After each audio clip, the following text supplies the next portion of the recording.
이제까지 했던 내용들을 우리 한번 생각해 보면 우리가 먼저 종교개혁의 포문을 열었던 루터의 우리 종교개혁, 독일의 종교개혁에 대해서 우리 살펴보았습니다. 사실 독일의 종교개혁 이전에 종교개혁자 이전에 또 개혁가들이 있었다라고 했었죠. 우리 영국의 존 위클리프와 또 우리 체코, 우리 보헤미아의 또 얀 후스 같은 사람이 또 루터보다 150년 전에 또 100년 전에 또 그 사역들을 했던 것들을 볼 수가 있었습니다. 예.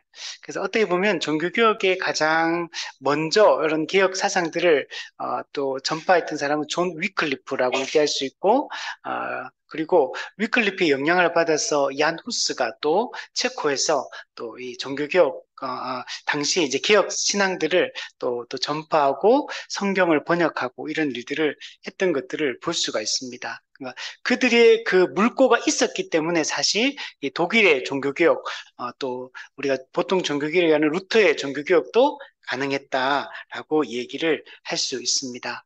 근데 루터만 또 이렇게 종교개혁을 1세대로 형성했던 건 아니고 또 쩌빙글리, 스위스의 스위스 맞나요? 스위스 맞죠? 쩌빙글리, 쩌빙글리도 또 루터와 함께 종교개혁을 실행을 했습니다. 그래서 그들의 그 영향, 그들이 바로 종교교회 1세대를 구성을 하고 있고, 그리고 그 쩌빙글리의 제자였던 또 이렇게 제세례파들, 또 거기서부터 펠릭스 만츠, 쩌빙글리 제자였지만 처음에는 이제 이게 이제 바르게 이렇게 시작을 했지만 나중에 또 많이 변질이 되었던 우리 제세례파에 대한 이야기들도 우리가 살펴보았습니다. 그리고 오늘 우리가 이제 다루게 될 내용이 프랑스의 종교개혁, 그리고 또 실제로는 이 스위스에서 이제 종교개혁이 이제 본격적으로 시행이 됩니다.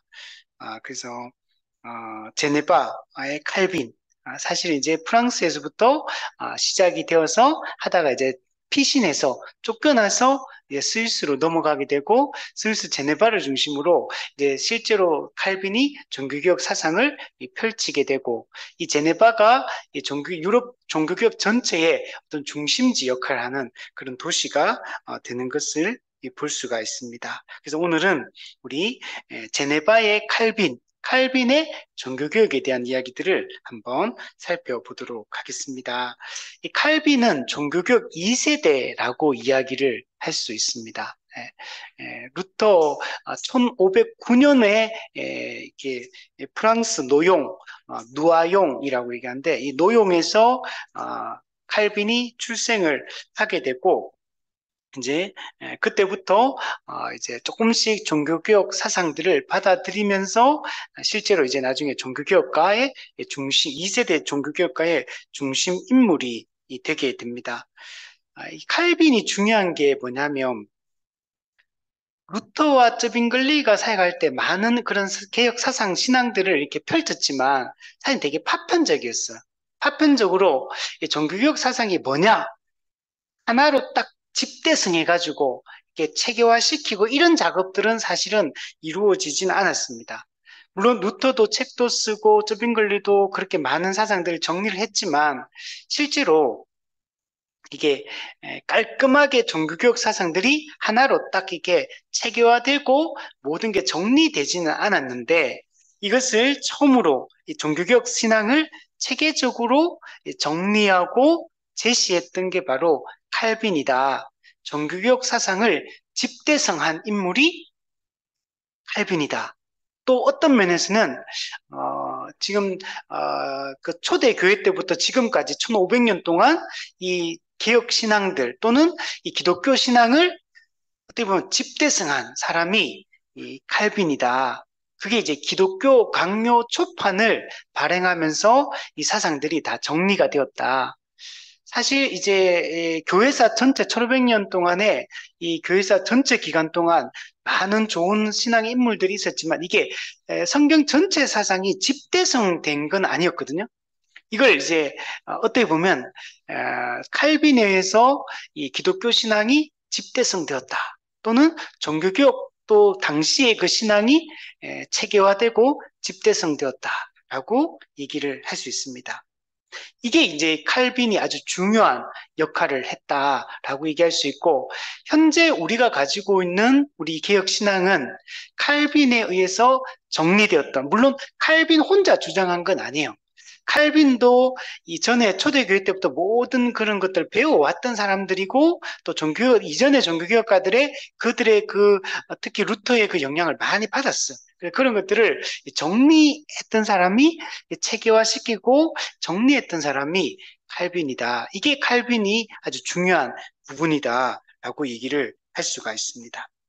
그래서 오늘 이 칼빈의 이 정규개혁을 살펴보는데, 이 책에 오늘 정리되어 있는, 강의 안에 정리되어 있는 내용들은 이 실제로 칼빈이 정규개혁 때에 뛰어들고 난 이후의 기록들이 여기 사진 기록이 되어 있어요. 강의 안에는. 그래서 칼빈이 어떻게 출생해서 어떤 과정을 거쳐서 이런 개혁신앙의 칼빈이 뛰어들게 되었는가, 이까지의 과정은 여기 강의 안에 없어요. 그래서 요걸 좀 설명할 필요가 있어요. 그래서 제가 전반부에 요 내용들을 전체적으로 한번 쭉 정리를 하고 나서 이제 강의안에 들어가가지고 이제 그러고 나서 이 강의안을 보면은 강의가 어떻게 기록됐구나 하는 게 이해가 돼요. 그러니까 이 앞부분에 대한 설명이 없으면 갑자기 들어가면은 이 내용이 잘 이해가 안 됩니다. 그래서 앞부분에 제가 전체적으로 칼빈이 어떤 길을 걸어갔는지를 쭉 한번 전체 과정을 한번 설명하고 나서 강의 안에 들어가서 좀 이렇게 설명을 하도록 할게요. 자, 우선은 칼빈은 1509년 프랑스 노용 또는 누아용 여기서 출생을 하게 됩니다. 그러니까 루터가 종교개혁했던 시대가 1517년이니까 약 한 10년 전. 그때 칼빈의 루터의 종교개혁 10년 전에 칼빈이 프랑스에서 태어났고, 루터는 이제 독일 사람이죠. 독일에서 종교개혁이 일어납니다. 아버지는 이 당시 로마 카톨릭 시대니까 이 시대는 당시 중세 교회에서 아주 이렇게 열심히 신앙생활 하던 사람이었고, 아버지는 되게 성취욕이 되게 강합니다. 네, 성공하려고 하는 이런 마음이 엄청 큰 사람이에요. 왜냐하면 이 제라드 칼뱅 이 아버지는 평민입니다. 그러니까 귀족이 아니에요. 그 평민이고, 그렇기 때문에 당시는 이제는 귀족과 평민 이런 게 되게 구분이 엄격한 시대잖아요. 그러니까 근데 이제 이 머리가 아버지도 똑똑하고 이제 성취욕이 아주 강하고 성공하고 싶은 마음이 아주 강해요. 그래서 실제로 칼빈의 이 모든 이 성장 과정을 보면 아버지의 영향이 되게 커요.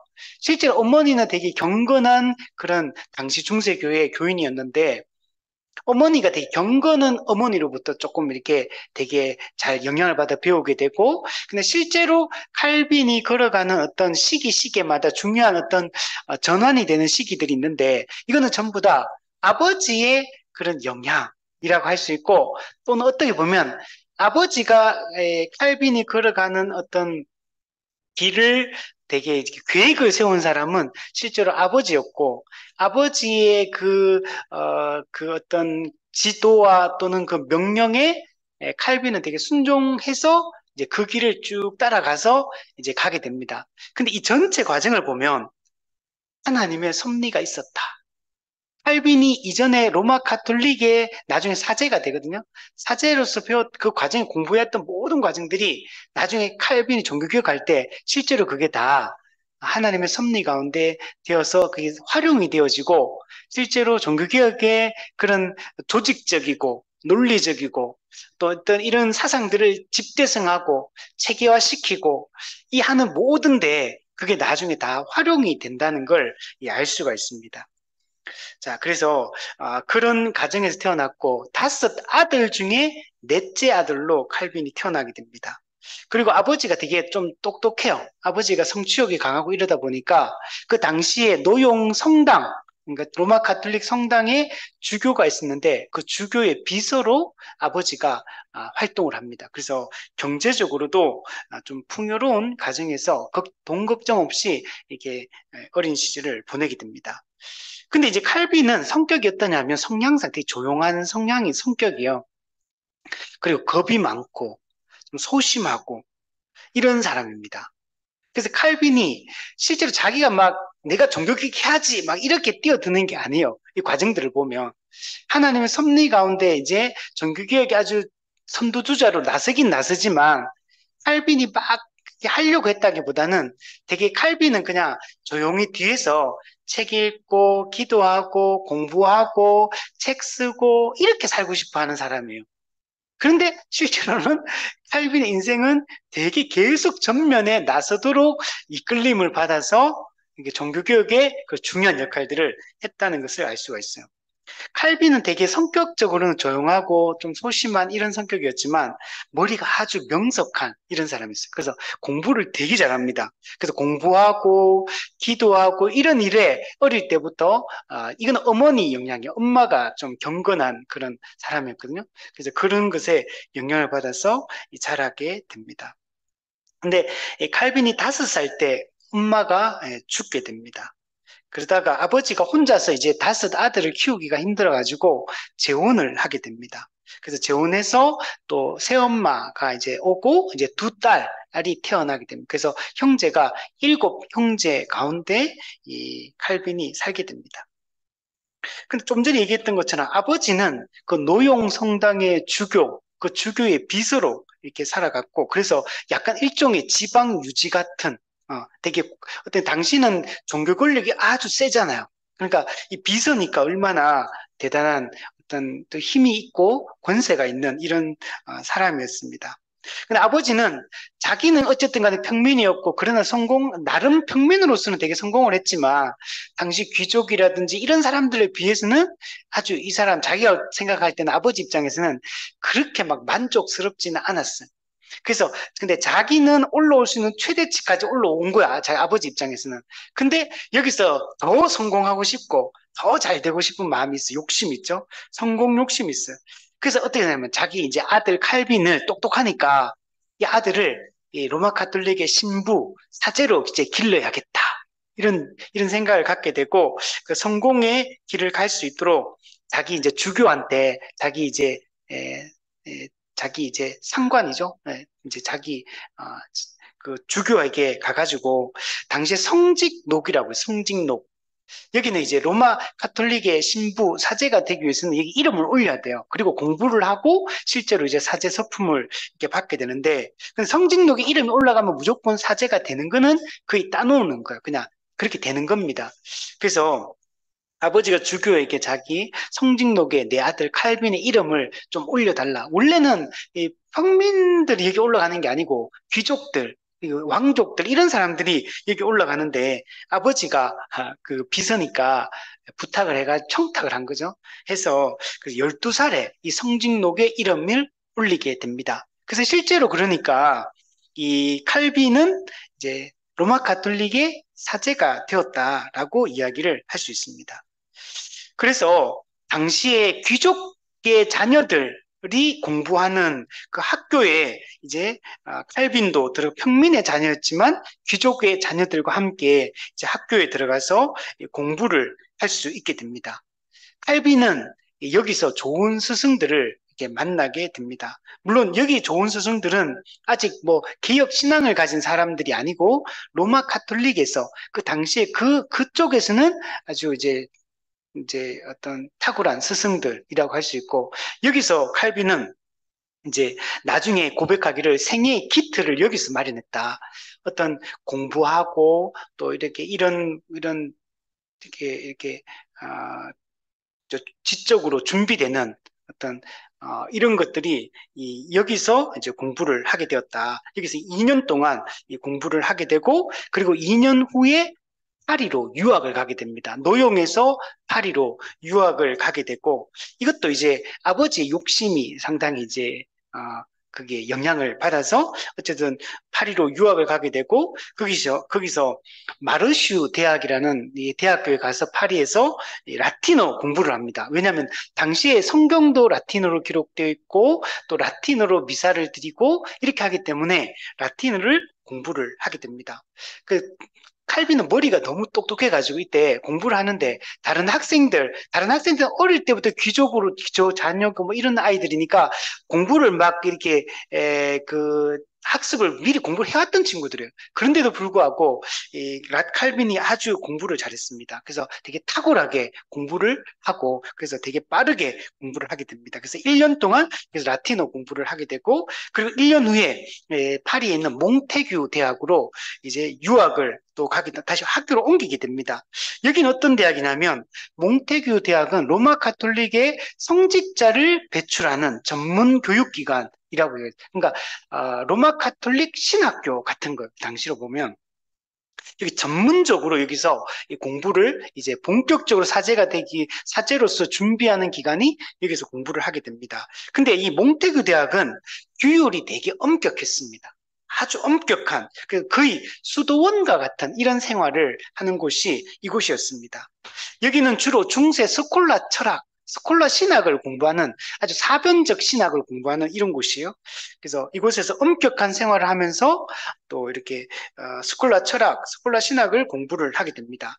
근데 이때 칼빈은 이때까지 자기도 로마 카톨릭 아래에서 자라왔지만 신앙적 회의감을 많이 가져요. 왜냐면 여기 되게 스콜라 신학 자체가 사변적이거든요, 되게. 그래서 되게 반발심도 많이 들고, 왜냐면 또 엄격한 규율을 가지고 막 통제하고 막 이런 곳이다 보니까 되게 반발심도 많이 가지게 됩니다. 그러나 칼빈은 여기서 또 다시 마음을 다잡습니다. 다잡고 또 열심히 공부해서 4년 동안 공부하고 이 학교를 졸업을 하게 됩니다. 여기서 석사학위를 이렇게 그 학위를 여기서 받게 됩니다. 그래서 그러나 이때 이제 몽테규 대학에서 4년 동안 엄격한 생활과 이런 또 공부를 이렇게 하면서 칼빈이 아주 체계적인 논리적인 어떤 분석력을 훈련하는 아주 중요한 기관이 이곳이에요. 나중에 음, 기독교 강요를 기록을 하고 나중에 이제 모든 이 종교개혁 사상들을 이 집대성하고 정리하는데 여기서 훈련받았던 체계적인 이 공부, 논리력, 이런 철학, 분석력, 이런 훈련들이 여기서 4년 동안 공부하면서 아주 많이 길러지게 됩니다. 그래서 이게 나중에 종교개혁의 이 사상들을 정리하는데 아주 중요한 여기서 여기 훈련들이 도움을 많이 받아요. 실제로 이게 되게 중요하거든요. 왜냐하면 그 쩌빙글리나 루터도 1세대들이 이 종교개혁 사상을 잘 정리를 못했어요. 체계적으로 아주 풍성하게 전문적으로 못했는데 그러나 칼빈 또 그들만 종교개혁가들이 있는 게 아니에요, 사실은. 그 외에도 수많은 개혁 사상을 가진 사람들이 그 당시 많았거든요. 근데 그들이 다 칼빈과 같은 이런 역할은 하지는 못해요. 물론 그들도 나름 다 각자의 역할들을 하긴 하지만 칼빈과 같이 이런 체계적으로 전체를 집대성하는 역할들을 못 하거든요. 근데 칼빈이 이런 역할을 하게 된 거는 여기서 영향이 많고 그래서 하나님의 뜻 가운데 칼빈이 이런 과정들을 통해서 준비되는 아주 중요한 계기들이 이 공부들이었다라고 얘기를 할 수 있어요. 그래서 우리가 그런 얘기 하거든요. 우리가 믿기 이전에 배웠던 많은 어떤 그런 공부들이라든지 어떤 기술이라든지 능력 이런 것들이 우리가 회심하게 되면 그게 다 주의 복음을 위해서 이게 다 사용되어지고 쓰임 받는다라는 것들이 알 수 있듯이 칼빈도 여러분 그렇게 됩니다. 자, 이렇게 훈련을 마치고 이제 본격적으로 사제가 되는 공부를 했잖아요. 그럼 이제 사제가 돼야 되잖아요. 근데 어느 날 아버지로부터 편지가 옵니다. 칼빈, 너 신학 공부하지 말고 법학을 공부해라. 이렇게 아버지가 갑자기 노선을 확 바꿔.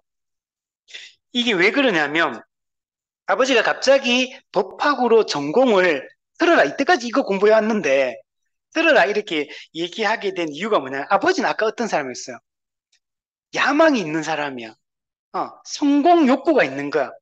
근데 그 당시에 막 그 시대적인 상황이 막 그 르네상스 막 일어나고 또 이렇게 중세 봉건제는 무너지고 또 마틴 루터가 이미 종교개혁 그 시작해가 지금 종교개혁 사상이 막 퍼져나가고 있고 막 이런 식이잖아요.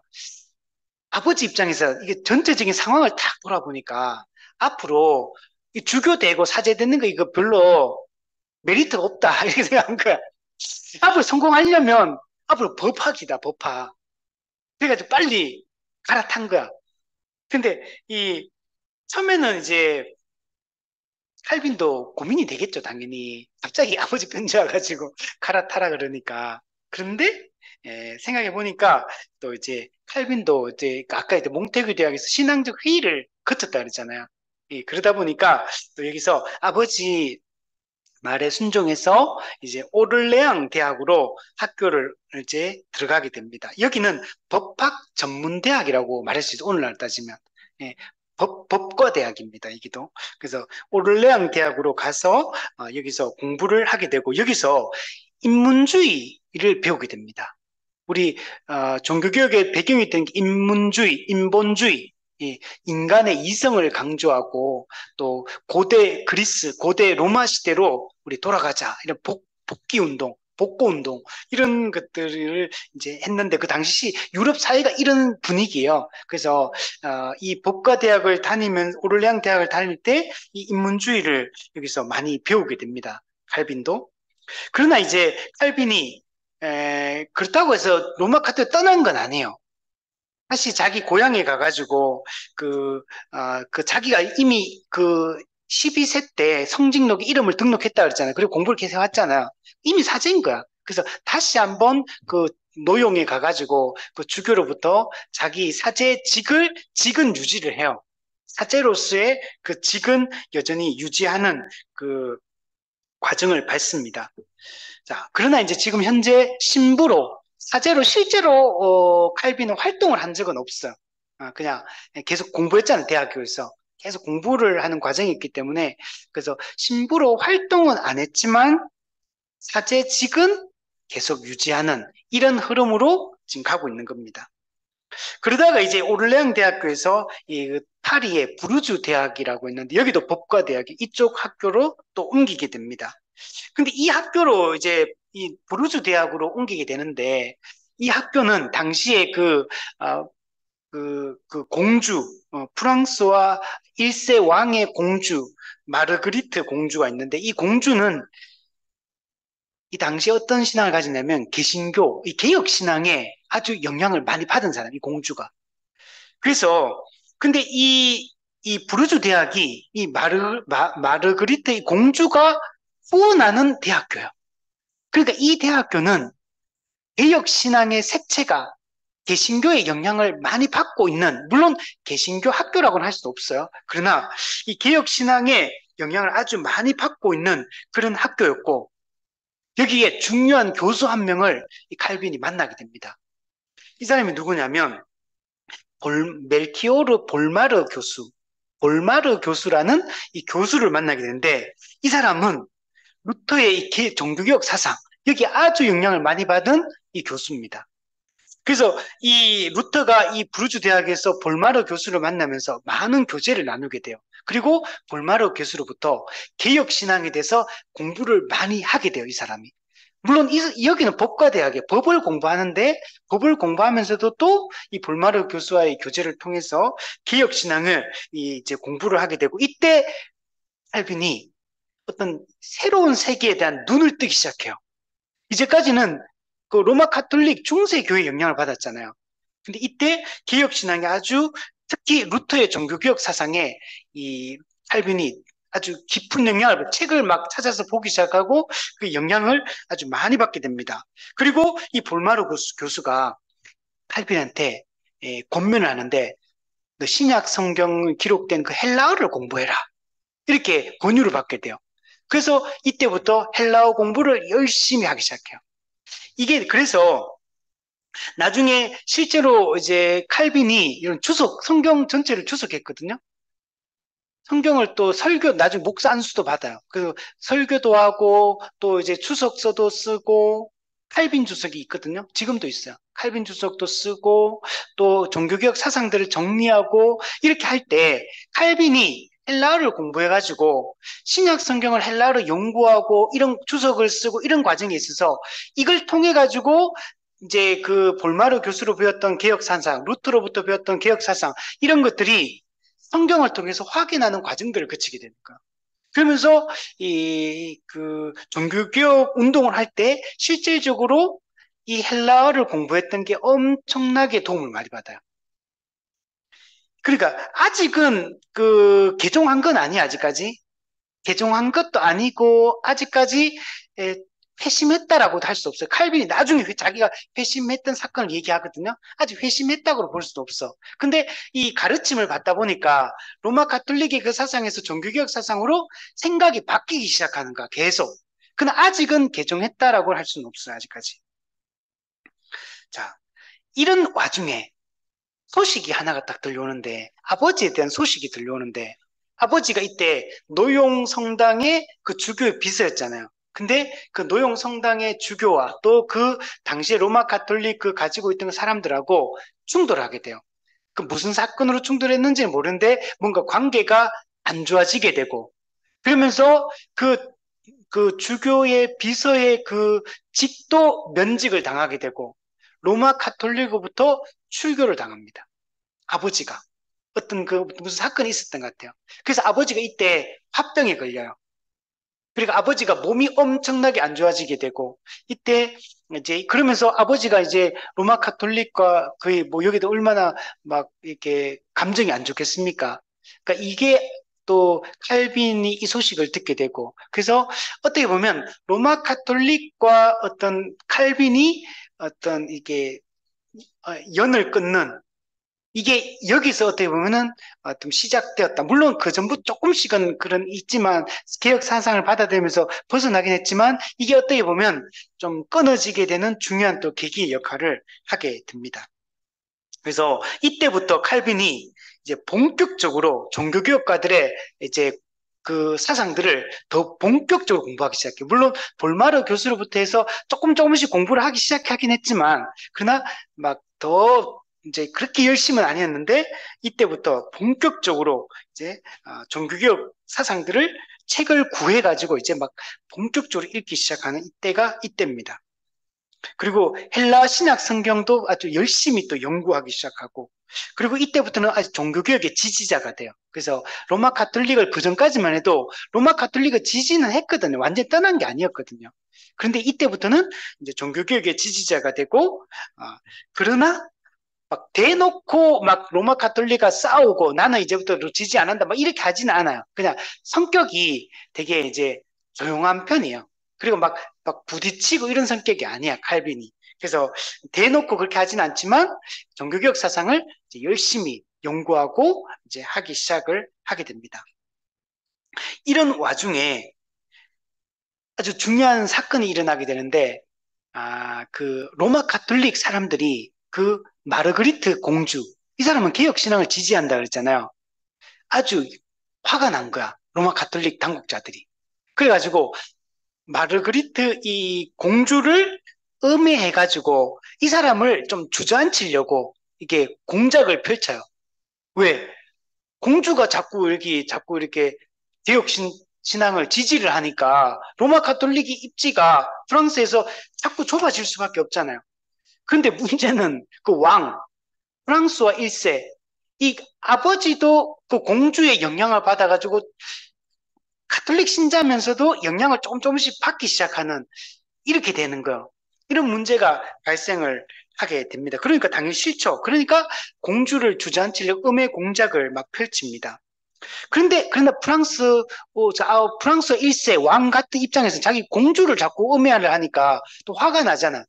그러니까 로마 가톨릭의 이 공격들을 좀 막기 위해서 니콜라스 콥이라는 이 교수인데, 이 사람을 그 파리 대학 안에 이제 이 사람을 그 위원회를 설치해가지고 공주를 공격하는 그 로마 가톨릭과 맞서 싸우도록 니콜라스 콥이라는 이 사람을 정면에 딱 내세워. 그 이 왕이 딱 내세우게 되고, 근데 이때 이 그 칼빈이 파리 대학의 이 니콜라스 콥과 이제 교제를 많이 하게 돼요. 그래서 되게 친해집니다. 친해지면서 어떻게 만나게 되고, 이제 친해지게 되고, 그때부터 이제 이 니콜라스 콥하고 파리 대학에서 칼빈이 많은 이야기들을 하는데, 이 니콜라스 콥은 개혁 신앙을 가진 사람이에요.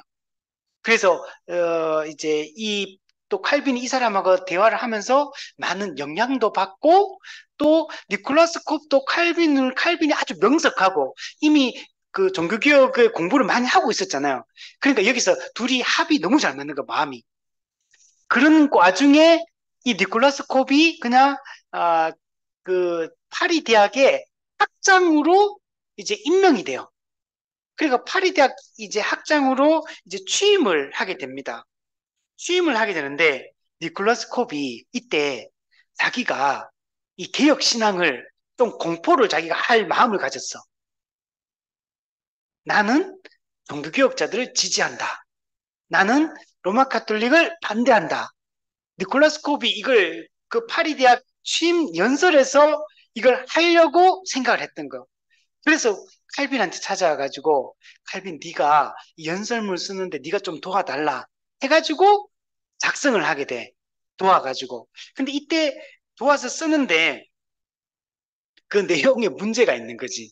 이 개혁 신앙을 담게 되잖아요. 여기서 100% 그건 아니에요. 막 강하게 쓰진 않았지만 그냥 개혁 신앙을 지지하는 내용들이 여기에 들어가게 돼요. 그러니까 로마 카톨릭 입장에서는 이제 난리가 난 거지. 프랑스는 기본적으로 카톨릭이 아주 강세거든요. 개신교가 그렇게 힘을 못 써요, 여기서는. 여기서는. 그리고 프랑스 1세도 개혁 신앙을 지지하는 건 아니야. 자기 공주를 카톨릭이 공격하니까 그 막으려고 니콜라스 콥을 세웠던 거였지. 프랑스 1세 입장에서는 여전히 자기는 카톨릭 지지자예요. 지지자고 이걸 하려고 하는데 이걸 딱 얘기를 하니까 이제 문제가 정면으로 이제 어떻게 보면은 좀 카톨릭을 반대하는 입장에 딱 서게 된 거잖아요. 그래서 콥이 니콜라스 콥이 로마 카톨릭부터 고소를 당하게 되고 그래서 파면을 당하게 됩니다. 그래서 니콜라스 콥도 스위스 바젤로 도망치게 돼요. 음. 그런데 이 연설문 누가 썼습니까? 칼빈이 썼잖아요. 칼빈도 여기에 더 이상 프랑스에 있을 수가 없는 것. 그래서 칼빈도 이제 피신을 하게 됩니다. 근데 이 과정 속에서 칼빈이 나중에 시편 이제 그 주석을 쓰는데 그 시편 주석에서 칼빈이 자기 얘기를 해요. 자기가 이때 짝스럽게 회심하게 되었다. 칼빈이 이때 진짜 칼빈 스스로 자기가 회심한 때는 이때라고 지금 칼빈이 얘기를 하는 거.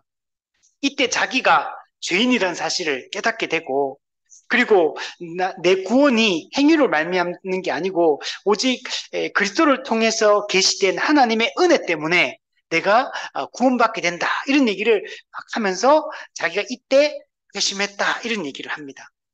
그래서 이때 도망쳐가 어디로, 고향으로 도망쳐요.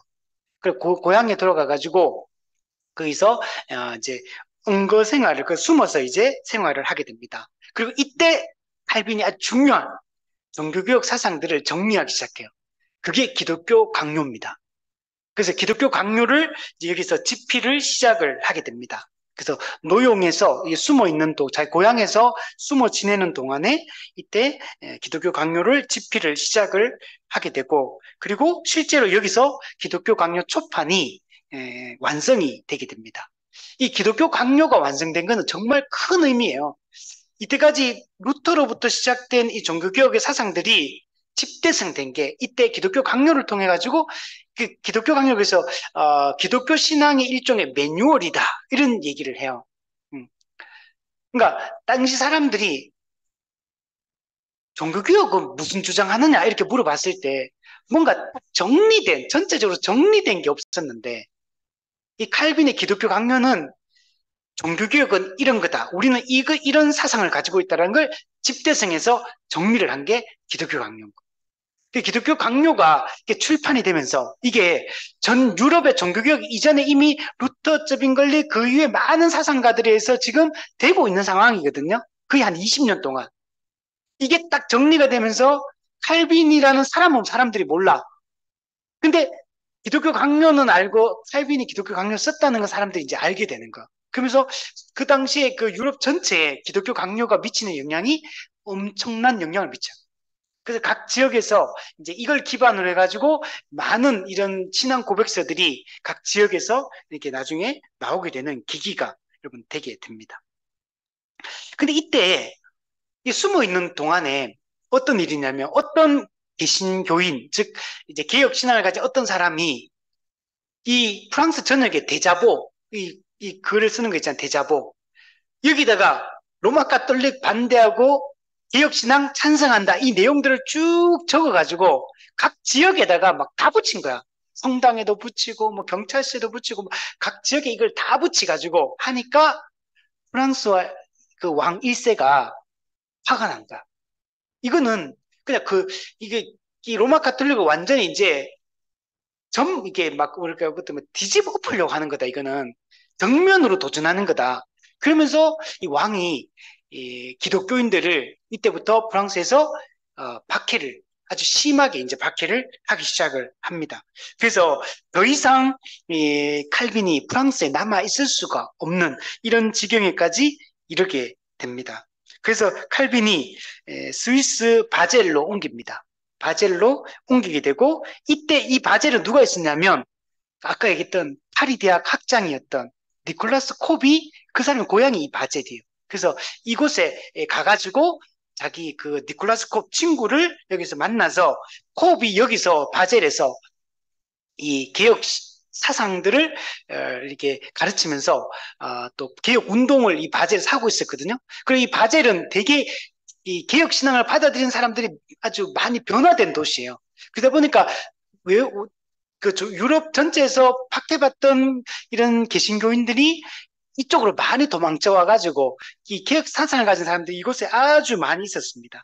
그래서 이곳에서 일정 기간 동안 지내게 되고 그리고 칼빈이 다시 잠깐 프랑스로 돌아와가지고 모든 자기 프랑스에서 자기 집도 있고 다 있을 거 아니에요. 자기 생활 이곳이었으니까 여기서 모든 걸 다 정리합니다.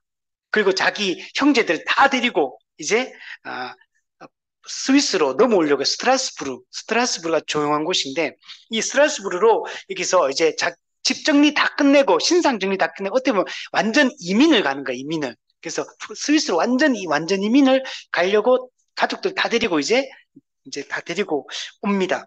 이게 오다가 여기서 이제 원래 목적지는 스트라스부르로 가려고 해. 근데 이제 가는데 전쟁이 이게 그 프랑스 그 하고 당시에 독일하고 전쟁이 왕끼리 라이벌 관계인데 전쟁이 일어나게 돼가지고 여기를 곧바로 스트라스부르로 못 가게 된 상황이 됐어. 그래서 옹기 가다가 그 가는 그 노중에 제네바가 있어. 제네바. 그 제네바에서 하룻밤을 잠을 자고 여기 겉었다가 이제 스트라스부르로 가려고 하다가 여기서 중요한 인물을 만나게 돼. 어. 그 사람이 누구냐? 기욤 파레. 이 사람이 중요한 사람이에요. 그래서 제네바가 칼빈이 나중에 실제 종교개혁을 운동을 제네바에서 실제로 칼빈이 다 하게 되거든요. 여기서 하룻밤 그냥 묵고 스트라스부르로 자기는 그냥 가려고 생각을 했는데 여기서 기욤 파레를 만나면서 여기에 이제 눌러 앉게 돼요. 그래서 본격적인 종교개혁이 칼빈의 종교개혁이 여기서 시작이 됩니다. 그래서 이런 상황들이 있어요. 자, 그래서 조금 이따 요 얘기 좀 보면서 제가 전체적으로 한번 설명하고 할게요. 잠깐만, 지금 시계가, 네. 네, 45분이네요. 네. 그래서 칼빈이 이제, 스트라스부르로 가족들 다 데려가다가 전쟁 때문에 못 가가지고 하룻밤 제네바에서 쉬고 가려고 하다가 제네바에서 기욤 파렐을 만나서 기욤 파렐은 이미 제네바에서 종교개혁 운동을 펼치고 있던 사람이에요, 거기서. 그래서 제네바가 기욤 파레를 중심으로 개혁자들이 그의 종교개혁 사상에 동의하는 분위기가 어느 정도 시의회도 그렇고 시민들도 그렇고 제네바는 이미 어느 정도 기본 토대가 마련되어 있는 지역이에요. 근데 문제는 기욤 파렐은 열정적이고 어떤 선동가기도 하고 사람들의 막 마음을 불러일으키고 이런 거는 잘하는데 이제는 그러면은 조직적으로 뭔가를 만들어내야 되고 실제로 그걸 실현시켜야 될 이런 체계적으로 그 일을 할 사람이 필요하거든요. 차근차근 가르치고 조직화하고 이제 그런 걸 만들어내야 되고 해야 되는데 기욤 파렐은 그런 종류의 사람은 아닌 거예요. 개척자적인 사람인가. 루터도 일종의 약간 그런 종류의 사람이거든요. 기욤 파렐도 그런 사람이야. 근데 자기는 기온팔에는 자기가 어느 정도 토대는 닦아놨긴 했는데 제네바에서 이제는 조직화 시켜야 될 그걸 할 능력은 기온팔엘에게는 없는 거야. 그래가지고 기온팔엘이 제네바에 칼빈이 왔다. 기독교 강요를 썼던 칼빈이 지금 여기 와 있다. 이 얘기를 듣게 돼. 그 밤에 찾아가가지고 그러니까 이제 같이 하자. 여기서 종교개혁 하자. 개혁운동 펼치자. 이렇게 얘기를 하게 되는데 칼빈이 처음에는 나 못한다. 나는 지금 스트라스부르가가 조용히 연구하고 싶다. 나 책 쓰고 싶다. 나 편안히 이게 내 꿈이다. 그 얘기를 해요. 그러니까 이, 이 처음에는 막 설득하다가 나중에는 막 저주하면서 저주를 막 퍼부으면서 하나님이 너를 지금 부르시는데 네가 지금 여기를 떠나가지고 가면은 하나님이 너에게 이 모든 저주를 내릴 거다. 이런 식으로 좀 이따 내용이 있어요. 그렇게 해요. 그래가지고 칼빈이 여기서 여기에 남기로 결정을 합니다. 그래서 제네바에서 기온 파렐과 함께 기온 파렐 입장에서는 천군만마를 얻은 거. 칼빈은 정말 논리적이거든요. 정말 조직적이요. 정말 체계적인 사람이요. 그래서 그 기온 파렐의 부족한 면들을 메꾸어서 이제 이 종교개혁을 이제 펼치게 됩니다. 그래서 열심히 여기서 진짜 막 엄청나게 여기서 잘해요. 잘 해가지고 했는데 나중에 좀 이따가 보면 알겠지만 반대에 부딪혀요. 처음에는 다 칼빈 와서 막 동의하고 다 따를 것 같았는데 시의회하고도 칼빈이 충돌하고 시민들하고도 충돌해요. 좋아하는 사람들도 있지만 칼빈의 이런 개혁사 처음에는 다 동의해놓고 칼빈이 되게 엄격하게 하거든. 철저하게 올바르게 성경적으로 하려고 시도를 했는데 이제 그게 엄격하다 보니까 이게 이제 반대하는 사람이 있는가? 너무 엄격하다. 너무 힘들다. 이때까지 막 죄 짓고 막 살았는데, 괜찮았는데, 이제 이런 거 막, 이제 권징 이런 것도 막 강조하고, 성찬 이런 것도 아무나 성찬 참여하면 안 된다. 참된 믿음을 가지고 참된 거룩한 삶이 있는 사람이 참여해야 된다. 그리고 막 따지기 시작하고, 권징하기 시작하고, 순종을 요구하고 막 그러니까, 우리 입장에 보면 올바른 거거든, 사실은. 근데 막 그렇게 안 살던 사람들이 갑자기 이런 거 요구받으니까 힘들지. 그래서 불평과 원망. 그래서 나중에 여러 가지 문제점들이 발생하게 됩니다. 그래가지고 칼빈과 파렐이 쫓겨나요. 추방당합니다. 제네바로부터. 그래 쫓겨나가지고 2년 동안 열심히 했는데 근데 결국 결론은 쫓겨나는 거. 추방을 당하게 됩니다. 아, 그죠? 2년인가? 3년인가? 아, 그죠? 2년 동안 열심히 했어. 2년 정도. 하고 나서 이제 쫓겨났는데, 쫓겨나가지고, 이제 이 사람이, 다시, 바젤로 가려고 합니다. 원래는. 바젤로 가려고 했는데, 이때 스트라스부르에 있던 마틴 부처, 이 사람도 종교개혁가거든요. 이 마틴 부처도 대단한 사람이에요. 이 마틴 부처가 칼빈 너 제네바 쫓겨났지 그러면서 너 이쪽으로 와라. 스트라스부르로 와라. 이렇게 또 요구를 합니다. 그래 칼빈이 나 쉬고 싶다. 나 이제 안 가겠다. 일단 바젤로 가려고 했는데 스트라스부르에서도 마틴 부처가 칼빈을 이제 또다시 위협과 저주와 이렇게 하면서 일로 와라 해가지고 물론 이제 그 나쁜 의미는 아니에요. 그래서 설득해서 다시 스트라스부르로 옮기게 되고 여기서 마틴 부처와 함께 종교개혁을 여기서 3년 동안 여기서 하게 됩니다. 이때 마틴 부처로부터 엄청 좋은 걸 많이 배워요. 마틴 부처가 되게 칼빈이 나중에 시행하는 제네바에서 많은 것들이 마틴 부처로부터 배웠던 것들이에요. 그래서 마틴 부처와 이 교류, 3년 동안 이 스트라스부르에서 교류하면서 정말 좋은 것들을 많이 배우게 되고, 칼빈의 사상이 더 자라게 되고, 아주 이 교류를 통해서 아주 중요한 그런, 에, 공부를 하게 됩니다. 이때 그리고 칼빈이 결혼을 하게 돼요. 이때. 칼빈이 결혼을 하는데 종교개혁가 중에 장 스트리르라는 사람이 있는데 이 사람이 일찍 죽어요. 그리고 그 사람의 부인, 미망인이었던 이들레트 드 비르라는 여자가 있는데 이 사람은 당시에 이제 자녀도 있었습니다. 자녀도 있는데 이 미망인이에요. 이 사람과 결혼하면 이 사람 아주 경건한 이 개혁 신앙을 가진 이런 여자입니다. 이 사람과 결혼해가지고 아주 행복한 결혼 생활을 3년 동안 있으면서 합니다.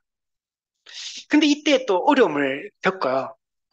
근데 칼빈이 이때 스트라스부르에서 3년 동안 해서 자기 인생에서 가장 행복한 시간이었다. 이렇게 말할 정도로 마틴 부처를 통해 많은 걸 또 공부하고, 개혁신앙도 또 하고, 또 결혼도 하고, 또 여기서 특히 프랑스 왕으로부터 핍박받았던 개혁신앙을 가졌던 위그노, 프랑스 개혁가들을 위그노라고 그러거든요. 그들이 이쪽으로 많이 도망쳐 와 있었거든. 그래서 이 사람들 중심으로 이 스트라스부르에서 아주 행복한 목회 생활을 해요. 목회 생활을 하고 이들을 가르치고 이런 일들을 하게 됩니다.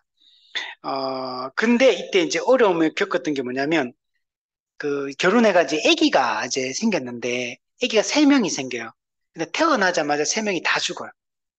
첫째 아기가 태어나자마자 죽고 또 둘째 아기가 태어나자 또 아들이 또 죽고 또 딸이 또 태어났는데 또 태어나자마자 얼마 안 지나 곧바로 죽어요. 그 세 명의 자식을 여기서 어, 칼빈이 잃게 되고 그리고 아내도 결핵에 걸려요.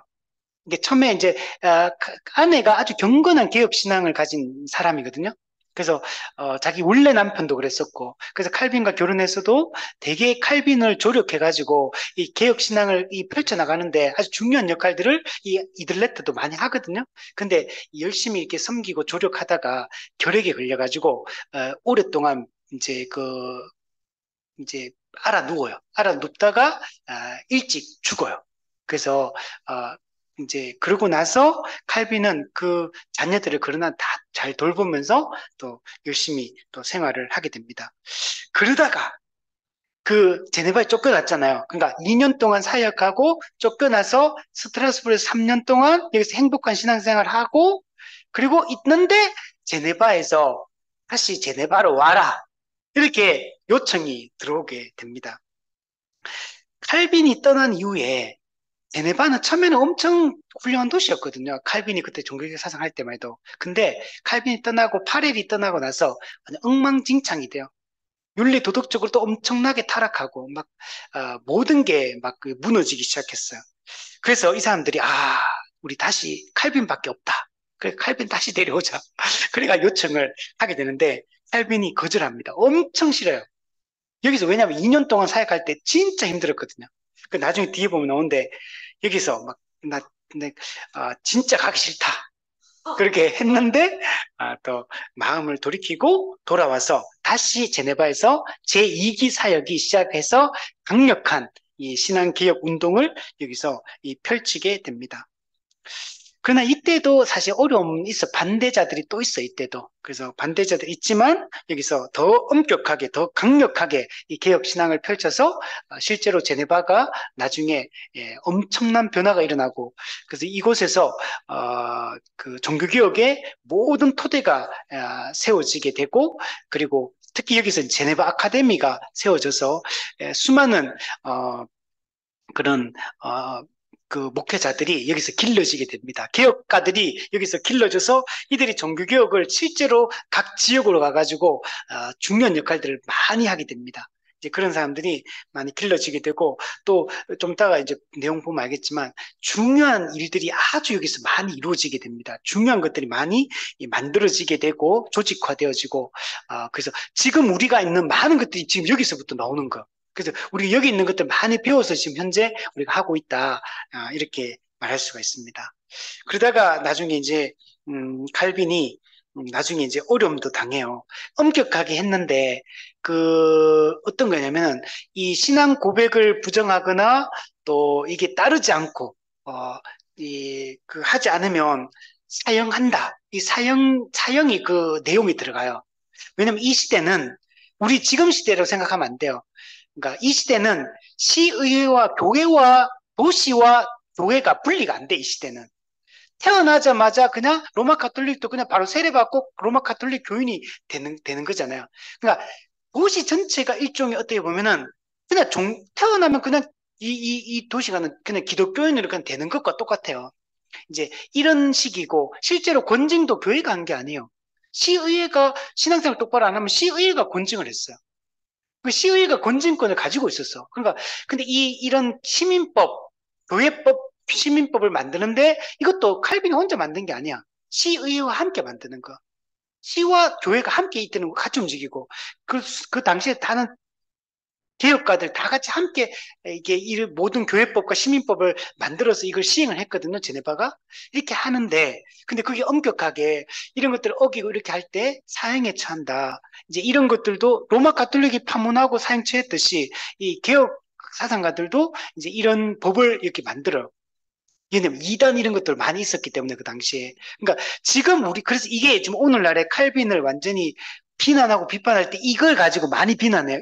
그래서 이때 아주 대표적인 이단이 누구냐? 세르베투스라고 이 사람이 삼위일체를 부정하는 이 사상을 그 당시에 막 펼쳤거든요. 그 이 사람이 나중에 너 돌이키고 이거 회개해라. 그 부인하면 안 된다. 이렇게 했는데 이 사람이 안 돌이켜요. 그래서 이 사람이 나중에 화형을 당해요. 이게 대표적으로. 세르베투스 이단입니다. 그래서 이런 게 나중에 오늘날에 이제 칼빈을 얘기할 때 막 비난하는 사람들이 있거든요. 칼빈의 이런 점들을. 근데 칼빈 이게 그 당시 시대적 상황 속에 있던 사람이 이 사람도. 그 지금 우리 시대 개념으로 이 시대를 지금 얘기하면 안 돼요. 그 시대적 상황이라는 게 정황이라는 게 있거든요. 그 시대적 정황으로 이해되면 이런 것들이 그 당시에는 다 이해가 되는 거예요. 그 당시로 봤을 때는.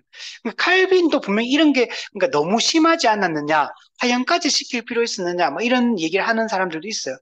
근데 그 당시로 봤을 때는 이게 아주 중요한 그런 사회적 분위기였습니다. 그래서 이런 우리 어느 정도는 그 시대적 한계 속에 있던 인물이라는 것도 우리가 어느 정도는 이해를 해야 되지. 무작정 오늘날의 기준으로 그냥 막 비난만 해야 할 수 있는 그런 문제는 아니다라고 얘기를 할 수 있습니다.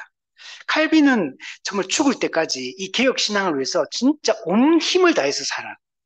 온통 여기에 우리 칼빈 보면 사는 거 보면 바울 같아, 바울. 그냥 그 사람들이 주변에서 너무 막 칼빈이 건강이 막 악화되고 칼빈이 그 사람들이 뭐라고 얘기하냐면 살아있는 송장이다 이렇게 불렀어요. 너무 상태가 안 좋아가지고 그렇게 불릴 정도로 건강이 나쁜데도 불구하고 이 개혁 신앙을 위해서 정말 개혁 교회를 세우기 위해서 힘을 썼고 그 주변 사람들이 다 말려요. 막 좀 쉬어라고. 근데도 칼빈은 끝까지 이렇게 해서 결국에는 1564년에 54세로 사망을 하게 됩니다. 음, 아, 기독교 강요를 27세 때 썼거든요.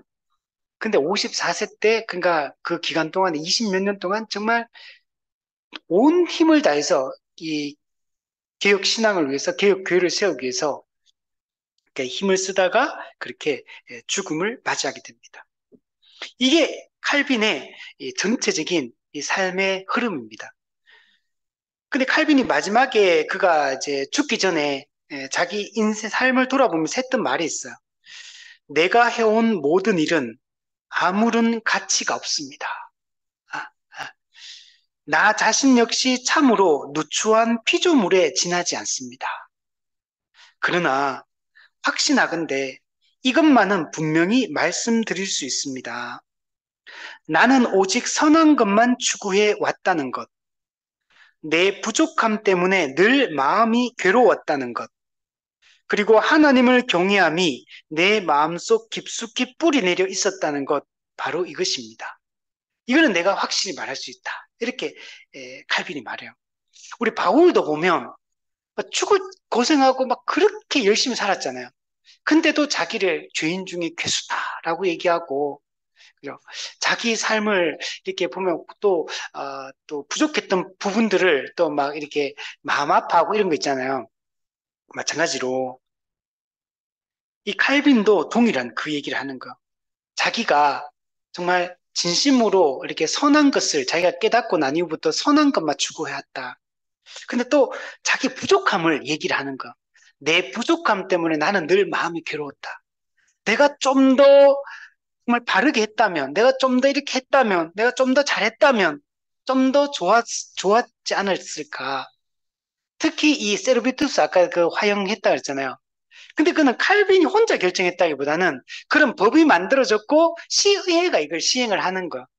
그래서 칼빈도 이 문제를 이렇게 안 하려고 칼빈도 막 사람 죽이려고 막 죽이고 싶어 막 안달난 사람 이런 사람이 아니에요. 그런 사람이 아니고 칼빈도 이런 문제들 앞에서 엄청 이렇게 막 세르베투스뿐만 아니고 이 당시 이런 그래서 막 이게 저항하고 이렇게 이단적인 사상을 가르치고 이런 사람들이 주장하고 이런 사람 많았거든요. 그래서 당시에 좀 이렇게 사람들이 이 당시에 그 개혁 사상을 가진 이 사람들에 의해서 시의회에서 죽임을 당하죠. 그래서 이런 것들에 대해서 칼빈이 정말 마음 아파합니다. 칼빈이. 그래서 그 괴로워하고 그래서 안 하려고 막 자기도 막 최대한 그렇게 안 되게 하려고 막 힘을 쓰는데 근데 이거는 또 이제 법이라는 게 있잖아. 법이 만들어졌고 그 법이 또 시의회에서 이게 시행이 되고 권증이 시행되는 이 과정들이 있는 거. 이 과정 속에서 이제 이런 것들이 시행이 됐기 때문에 그래서 칼빈이 내 부족함 때문에 늘 마음이 괴로웠다. 이렇게 얘기를 하는 거. 그렇지만 하나님을 경외함이 자기 마음속에 깊이 뿌리 내려 있었고 정말 그 마음으로 이 종교적 사상을 이렇게 내가 펼쳐왔다. 이런 이야기를 하는 겁니다. 자, 이게 전체적인 칼빈의 아, 삶이다. 자, 이 내용들을 간단하게 이제 이걸 딱 정리를 한 거요. 한번 보시면 다 이해가 이제 될 거예요. 자, 우리 그 페이지 처음에 한번 보시면 자, 종교개혁 2세대로서 기욤 8일과 함께 제네바 본격적 종교개혁 운동을 펼칩니다. 그죠? 그래서 제네바에서 기욤 8일과 함께 제네바 사역이 칼빈의 진짜 본격적인 종교개혁의 운동의 시기였다. 이렇게 말할 수 있어요. 우리 앞에 봤듯이 법학을, 신학을 원래 공부하다가 법학을 전공했고, 또 인문주의적 배경을 가지고 있다 그랬죠. 그리고 파리 대학 학장 니콜라스 코베 연설문에 그 종교개혁 사상을 가졌던 에라스무스 우리 그리고 루터 이런 주장의 일부를 포함시켜서 그 이것 때문에 쫓겨나고 피신을 하고 도망을 치게 된 겁니다. 이때 칼빈이 또 주장했던 것 중에 하나가 뭐냐면 교황의 해석권, 교황만이 성경을 해석할 수 있다. 이런 것들에 대해서 반대를 하는 내용들이 여기에 담겨 있었고 이때 도망칠 때도 아주 급하게 도망쳤다 이거. 그래서 갑자기 들이닥쳐 창문을 통해서 창문을 뛰어넘어가 도망쳐가 그래가 급하게 도망치는 급박한 상황에서 도망을 쳤다 이렇게 얘기를 합니다. 그 이후에 아까 얘기했듯이 회심, 개종을 하게 돼요. 그러니까 칼빈이 그런가 이 개종의 과정들을 보면 사실 그 이전부터 종교개혁 가르침들을 우리 앞서 볼마르라는 교수도 만나서 보고 또 자기도 그 전에 종교개혁 사상 책들 구해가 읽고 공부하고 이런 과정들도 있었고 또 니콜라스 콥과 교제하면서 이런 개혁 신앙을 토론하고 나누는 시간들도 있었고 그러니까 이런 시간도 있는 거예요. 그러니까 어떤 사람이 개종을 하는 게 이게 다 어떻게 갑자기 어느 날 갑자기 딱 개종한다기보다는 말씀을 배우고 올바른 개혁 신앙들을 공부를 하고 그걸 알면서 지각이 바뀌고 새로워지는 이 과정들이 있는 거. 이걸 통해 가지고 칼빈도 결국에는 어느 순간에 딱 이게 결정적으로 회심하게 되고 자기가 딱 하나님을 만났다. 이렇게 개종하게 되는 이런 계기들이 있었다라는 것들을 알 수가 있는 겁니다. 그래서 그렇게 해서 어떻게 뭐 스위스 바질로 기독교 강요를 집필을 하게 되고 스트라스부르 옮기는 중에 거기서 제네바를 거쳐가게 되고 그죠? 이것도 전쟁이라는 밑에 보면 나오거든요. 그래서 그 과정을 통해 가지고 가게 되고 기욤 파렐의 설득에 의해서 제네바 개혁 운동에 이제 동참을 하게 되었다. 그, 그 과정을 한번 보시면 밑에 보면 1536년 노용의 일을 마무리하는 칼빈은 스트라스부르로 혼자 연구하고 살기 위해서 갔다. 아까 얘기했죠. 연구가 목적이었어. 이 사람은 그냥 조용히 책 읽고 종교육을 내가 뛰어들어서 내가 해봐야지 이런 생각을 했던 게 아니에요.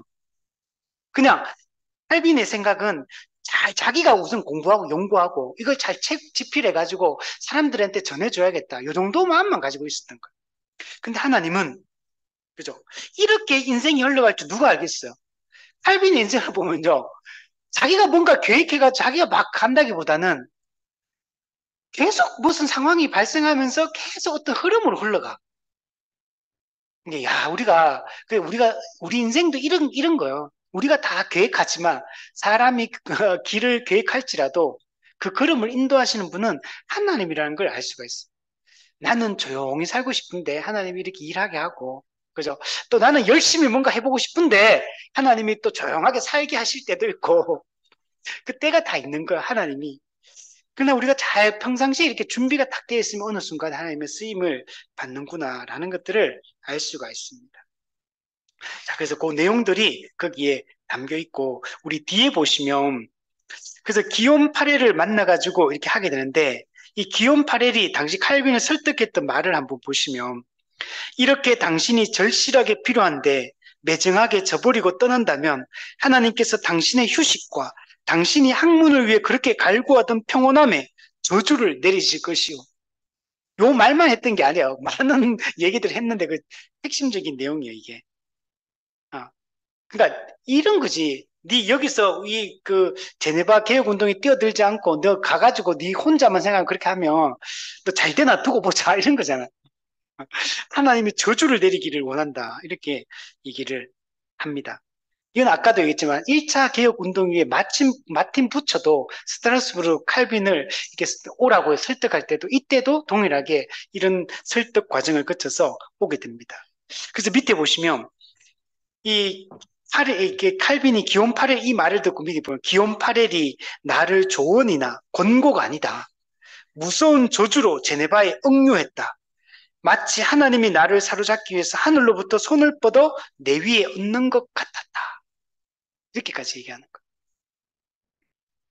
자, 그리고 이제 본격적으로 제네바에서 이제 종교개혁 1기가 시작이 돼요. 이때 여기서 1536년, 1538년 2년 동안 제네바 개혁 운동을 이제 파렐과 함께 이제 시작을 하게 됩니다. 이때 바울 서신 강해를 시작으로 설교자로서 사역을 시작했다. 칼빈이 목사 안수를 받아요. 칼빈도. 그리고 이제 바울 서신 강해. 바울 서신 우리가 알듯이 복음이 집대성돼 있거든요. 그래서 여기서 이제 설교자로서 교회에서 목회 사역을 시작을 한 거예요, 여기서. 그리고 이때 제네바 교리문답을 제작한다. 이 제네바 교리문답, 이게 중요하거든요. 이게 칼빈이 아까 기독교 강요를 먼저 집필했잖아요. 그걸 기반으로 한 거예요.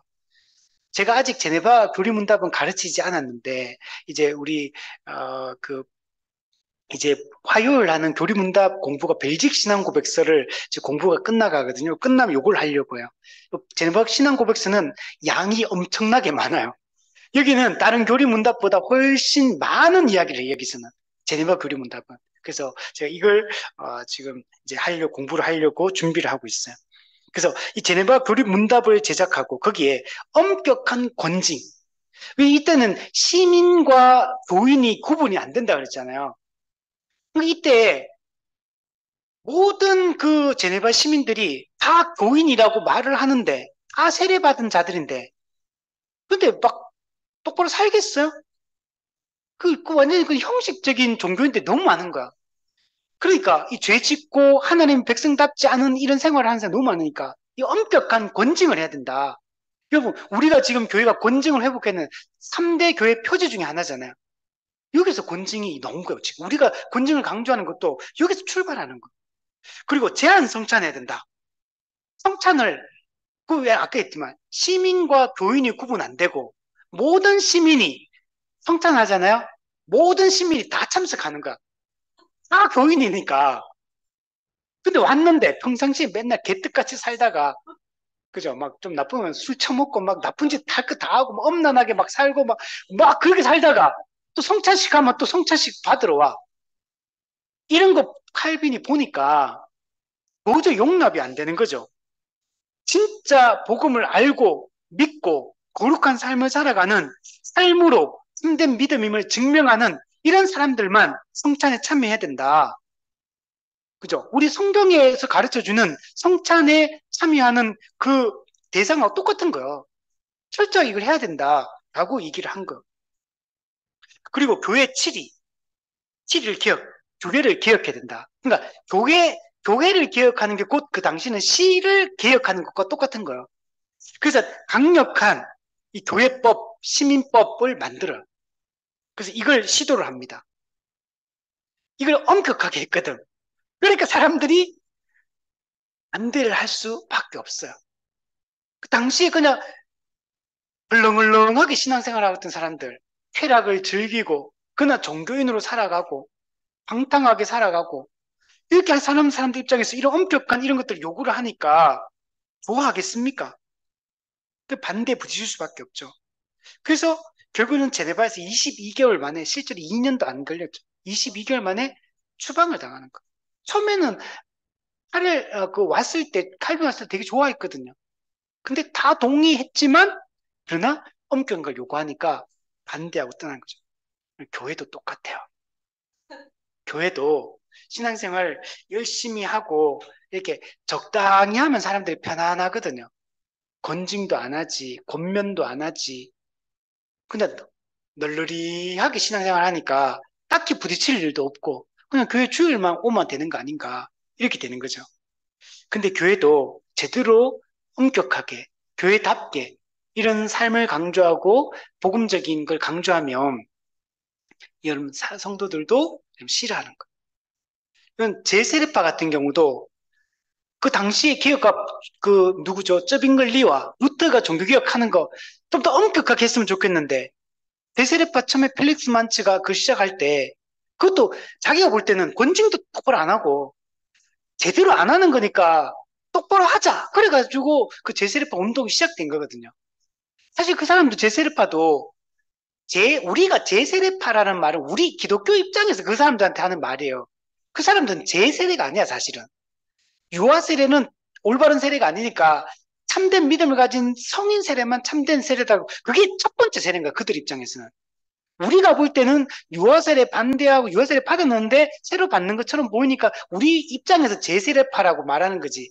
그 사람들은 자기들은 제세례가 아니고 제대로 된 처음 세례 받는 거라고 하면서 올바르게 하려고 했던 사람들이 어떤 거예요. 근데 그게 나중에 이제 문제가 되고 광신자처럼 이렇게 갔던 거고. 근데 지금 칼빈이 하려고 하는 것도 처음에 제세례파들 처음에 마음먹었던 그거 비슷한 거야. 지금 엄격하게 하고 권징 똑바로 하려고 하고 성찬 똑바로 하려고 똑바로 믿자 이렇게 하려고 하는 게 지금 이렇게 나타난 거야. 그러니까 또 싫어하잖아. 추방하잖아요. 이 밑에 보시면 네모 박스 보면 신앙 고백서 순종 서명을 요구했거든. 서명을 요구한 거야. 우리가 지금 그죠? 우리가 회원을 정확하게 교인이 누구냐, 회원이 정확히 누구냐 이거 하자는 거야. 지금 여기서 했던 거야. 이게 칼빈으로부터 우리 배운 거야 이게. 거룩한 삶을 살겠다는 신앙 고백서의 순종을 요구하고 이렇게 동의하고 여기 따라 살지 않을 때는 벌 받겠다는 이 서명을 요구를 했던 거예요. 그럼 당시에 권진권 시의회가 원래 가지고 있었거든요. 시의회가 교회에 잘못 신앙생활 똑바로 안 하면 시의회가 벌을 줬거든요. 근데 칼빈이 볼 때는 그렇게 하지 말자. 교회가 권진권을 가져야 된다. 그 이전까지는 이게 이렇게 해와서 칼빈도 그렇게 해왔지만 이제는 이게 분리돼야 된다. 그래서 권진권은 교회가 가져야 된다. 그래서 이걸 교회의 고유 권한이다. 그러니까 정교를 이제 일정 어떤 분리하자는 거죠. 이런 주장을 하니까 제네바 시의회 입장에서 해보세요. 좋아하겠어요? 당연히 이거 엄청난 이 권력이거든. 이거는 종교 권력이거든. 기독권이거든요. 그러니까 시의회 사람들 당연히 칼빈을 처음에는 좋아해놓고 이제는 싫어할 수밖에 없어. 또 시민들 중에 또 이 많은 사람들 엄격한 거룩한 삶을 요구하니까 싫어하고 그러니까 둘 다 반대하는 거야. 그러니까 아래 칼빈 추방 가만히 뒀다가 우리 큰일 나겠다 이렇게 된 거지. 그래서 쫓아낸 거예요. 그래서 이제 떠나게 됐고 그래서 처음에는 바젤로 가려고 했는데 마틴 부처에서 스트라스부르로 와라 해가지고 가게 된 거예요. 그래서 여기서 3년 동안 로마 카톨릭의 박해를 피해서 프랑스로 이렇게 프랑스에서 스위스로 넘어온 이 개신교인 이게 위그노라고 하면 이거 잘 외워두세요. 위그노. 우리가 영국에서는 이런 개혁 신앙을 가진 사람 뭐라 그럽니까? 청교도 그죠? 퓨리탄. 청교도라고 우리가 보통 말하잖아요. 그죠? 프랑스의 이런 개혁 신앙을 가진 사람들을 위그노라고 합니다. 위그노. 그리고 네덜란드로 이런 개혁신앙을 가진 사람들 우리가 보통은 그 사람들을 말할 때는 네덜란드 개혁주의자 이렇게 표현해. 이게 다 같은 사람들이에요. 네덜란드, 프랑스 뭐 여기도 마찬가지, 다른 데도 마찬가지고 그러니까 각 지역에는 이런 개혁 신앙을 따르는 개신교인들이 다 있어요. 근데 프랑스에서 아까 프랑스와 그 1세가 박해했다 그랬잖아요. 대자보 사건으로 해가지고 시작돼가지고 그러니까 이 사람들이 다 스위스로 도망쳐 온 거야. 근데 여기에 스트라스부르 오니까 이 위건노도가 많이 모여 있는 거야.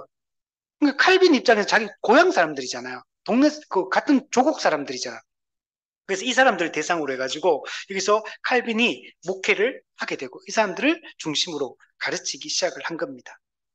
그리고 이때 마틴 부처와 교류하면서 마틴 부처로 많은 것들을 배우게 되는데 밑에 네모 박스 보면 마틴 부처로부터 어떤 영향을 받게 되냐면 교회 예배에 대해서 기독교적 예배에 대해 개신교적 예배에 대해서 고민을 하게 돼요. 이걸 배우게 돼요. 왜냐? 이전까지 예배라는 건 어떤 거였어요? 로마 카톨릭이 미사 중심이었잖아요. 그런 거 경험하다가 이제 종교개혁이 일어났는데 올바른 기독교적 예배라는 건 도대체 어떤 거냐? 이런 거 이제 정립을 해가야 되는 거 아직까지. 이렇게 모든 이게 정립이 아직 체계적으로 안 된 상황이거든요. 근데 이런 것들도 마틴 부처의 가르침을 통해가 칼빈 이런 것들을 정립하게 되고 고민하게 돼요. 또 보면 교회의 거룩을 회복할 수 있는 직분. 여러분 이제까지 로마 카톨릭은 직분이라는 게 교황, 추기경, 뭐 주교, 신부 뭐 이런 거였잖아요. 근데 이제 종교개혁이 일어났어. 개신교도 이제 직분제가 필요하잖아요. 이게 성경에 나와 있는 목사, 장로, 집사, 그리고 칼빈 하나를 더 얘기해. 교수 또는 교사. 이 한 가지를 칼빈은 덧붙여서 얘기해요. 이걸 강조합니다. 이걸 왜 강조하냐면 목사, 장로, 집사를 우리가 알고 있는 항존직에 성경에 나와 있는 신약의 직분이잖아요. 이 세 가지예요. 근데 교수라는 걸 하나 덧붙이는데 이건 신학교 교수입니다. 이걸 왜 강조할 수밖에 없냐? 그 당시로 봤을 때는 그 당시는 이제 종교개혁이 막 일어났어. 그래서 이제 개혁 신앙을 가진 이제 목회자들이 생기기 시작했잖아요. 근데 이 사람들도 아직 잘 준비된 사람들이 아닌 거야. 목사들이 준비가 안 된 거야, 아직까지는. 그러니까 이 목사들을 가르칠 사람이 필요한 거야. 이 사람들이 신학교 교수인 거야. 그 이 사람들을 교수 또는 교사라고 표현하면서 이들의 역할이 너무 중요하다. 그래서 교회는 이 사중직제를 해요. 현재는 우리는 세 가지만 있지만 물론 신학교 교수 있지만 우리가 신학교 교수를 직분이라고 우리 말하진 않잖아요. 그죠? 근데 이 당시에는 이런 이 신학교 교수들의 역할이 너무 중요한 시대예요. 시대적으로. 그들이 이걸 제대로 개혁 신앙을 가르칠 사람들이 필요했던 거야. 그래서 칼빈은 이 사중직제, 이 목사, 장로, 집사, 교수 이 네 가지를 강조를 하게 됩니다. 이것도 마틴 부처의 영향인 거예요. 그래서 지금 우리가 교회가 목사, 장로, 집사 이것이 지금 세 가지 항존직을 교회가 강조를 지금 하고 있는 거예요. 물론 이거는 성경에서도 나온 거지만 그 전에는 이런 게 강조 안 된 시대였잖아요. 중세식 교회는.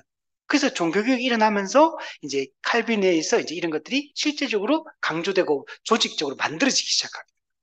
그리고 또 뒤에 보면 교회와 교회에 대해서도 목회들 왜 교회도 그렇잖아. 중세 로마 카톨릭 교회만 경험했잖아. 이제 그러면 올바른 성경적 교회가 어떤 교회냐, 참된 교회가 어떤 교회냐 이런 걸 가르쳐야 되잖아. 이런 것도 영향을 받아요. 그리고 목회, 교회를 목사가 교회를 목회를 하고 목양하고 세워간다는 게 뭐냐? 목양에 대한 이런 것들도 공부를 하게 되고 배우게 됩니다. 이게 나중에 2기 제네바에 돌아왔을 때 이런 것들을 다 적용을 하게 됩니다. 그러니까 마틴 부처를 만난 게 칼빈 입장에서는 엄청 중요한 어떤 역할을 해요. 그러니까 각자 역할이 있는 것 같아. 루터는 루터의 역할이 있었고, 그죠? 또 칼빈은 칼빈의 역할이 있고, 마틴 부처의 역할이 있고, 또 아까 했던 기욤 파렐 같은 사람 그 역할이 있고, 또 볼마르 교수 같은 그 사람도 그런 역할을 또 시대적으로 했고, 그죠? 각자의 역할을 해서 이렇게 지금 우리의 신앙들이 우리한테 전수가 되었다라고 얘기할 수 있습니다. 밑에 보면 또 기독교 강요가 초판이 만들어졌는데 이때 개정, 확대, 출판의 2판이 만들어집니다. 여기서부터 기독교 강요는 여기서 끝나는 게 아니에요. 1판, 2판, 3판, 4판, 5판까지인가? 5판이 마지막인 그럴 거. 계속 개정 개혁해요. 그래서 처음에는 개정판, 초판 같은 경우는 기독교 강요가 두께가 한 요 정도밖에 안 돼요. 요 정도. 근데 이제 나중에 이게 이제 4권이 만들어지면서 4권이 4권 해가지고 이만큼 책이 늘어나요. 거의 뭐 요 정도였다가 이만큼 늘어나요. 그래서 우리가 기독교 강요 우리 금융 강요 했었잖아요. 그죠? 4권. 기독교 강령은 하나님, 예수님, 성령님, 교회에 대한 얘기예요. 1권, 2권, 3권, 4권이. 여기 모든 게 다 들어있어요, 사실 내용들이.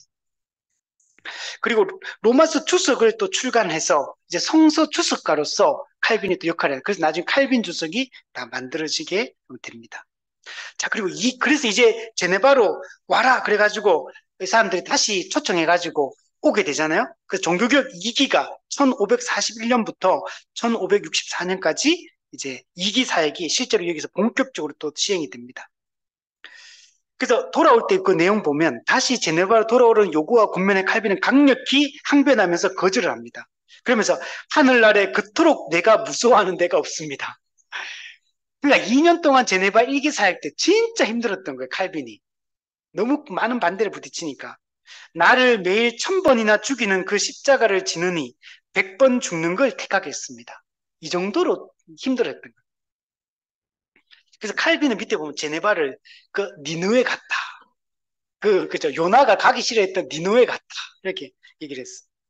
그러나 이제 돌아갈 때 이런 말을 합니다. 내 인생은 내게 속한 것이 아니라는 것을 떠올렸습니다.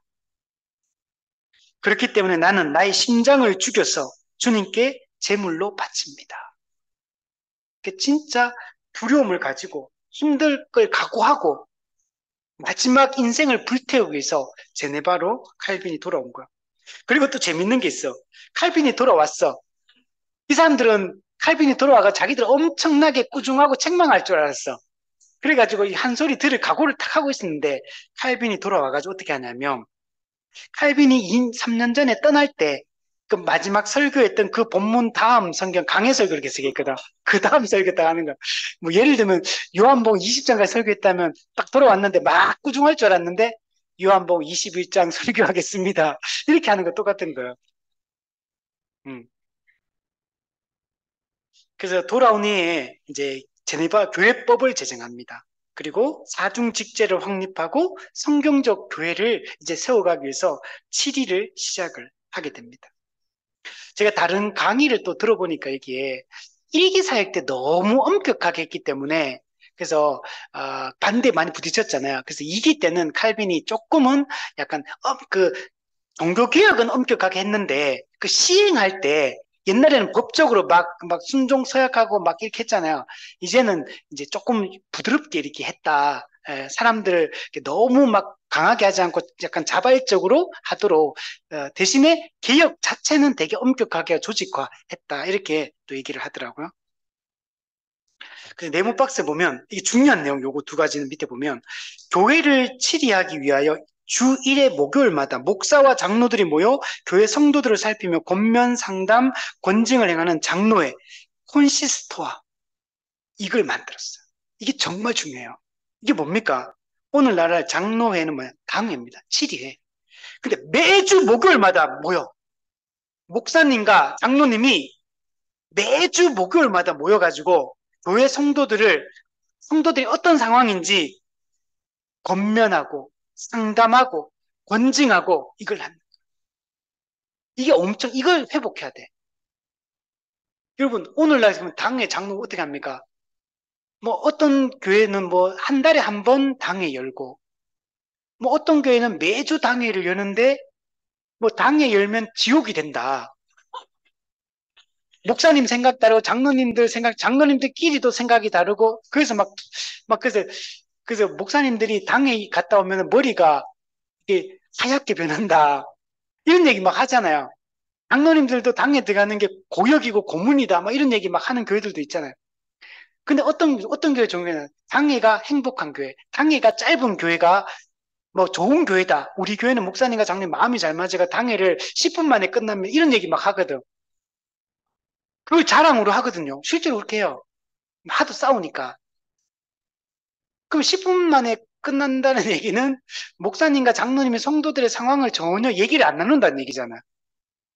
그것도 좋은 게 아니고, 맨날 싸우는 것도 좋은 게 아니고. 근데 여기는 어떻게 해요? 진짜 제대로 하는 거야. 목사와 장로가 협력 파트너잖아요. 교회를 세우고 성도들을 양육하고 돕는 동역자거든요.